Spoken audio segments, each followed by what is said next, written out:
This is the kneeling single arm cable lat pull down, a great exercise to target the lats, specifically the lower portion. Before we get started with the setup, pay attention to where that elbow is going when I'm pulling down, getting the pause at the very bottom, and controlling that eccentric as much as possible. For the setup, place a D handle on that cable attachment, then take a couple steps back away from underneath that pulley system. That way when you're pulling down, that cable is going down at a 30 to 45 degree angle. For that knee that's on the ground, I like to do it where I'm using the same knee on the ground for the same arm that I'm pulling, but you could do it the other way. This way just feels more comfortable for me. I find that I'm able to stabilize a little bit better by being able to push down on that opposite knee, as well as that knee not getting in the way when I'm pulling down. I also like to put a little foam pad on the ground to make it a little bit more comfortable. For your positioning of the body, whenever you're going down, you want to make sure that you're keeping that torso upright. That way it's not matching the same angle as that cable. If your body is matching the same angle as the cable, then it becomes no different than a seated, upright, neutral cable pull down.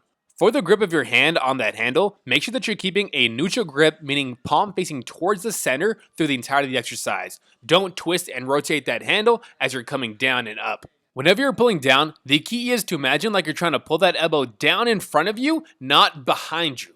This is going to help you put emphasis on the lower lats and minimize use of the bicep. This is also going to help you get a good elbow path. As you see right here, at the very bottom, that elbow is just right there along the side of my body or right where it starts to meet the torso. Make sure you're getting a 1 to 2 second pause at the very bottom, focusing on putting that tension through that elbow and feeling the contraction of the lats. On that way up as well, imagine like you're trying to keep the tension through that elbow versus grouping super tight with that hand. And the key when going up is imagine like you're trying to push that hand and that elbow towards the front of your body. It's going to help you get a lot more emphasis on the lats and also help you get a better stretch and a mind-muscle connection. Get a 3 to 5 second eccentric on that way up and stopping right before you completely extend the elbow. You can even hold the pause at the top with that elbow slightly bent for a second to improve the stretch and improve a mind-muscle connection on the lats. As you're starting to fatigue, keep those abs super tight and push that hand on that opposite knee to help with that stabilization.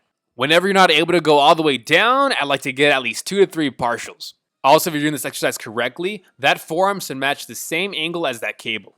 Another technique that you can do to improve a mind-muscle connection and feel a better stretch in the lats and less tension on the shoulder is as you're going up, imagine like you're trying to push that torso slightly forward. This is going to allow you to get more elongation of the lats as you're going up, getting the full stretch, but make sure as you're coming back down, you're keeping that torso nice and upright. If you're feeling the bicep too much and not enough of the lats, it likely means that you're pulling that elbow too far behind your body and pulling with the bicep and bringing that hand close to the shoulder. To prevent pulling that elbow too far back behind your body, as you're pulling that elbow down towards the ground, imagine like you're trying to slightly push that hand away from your body. Let's grow those lats, and you know what to do, like and subscribe please.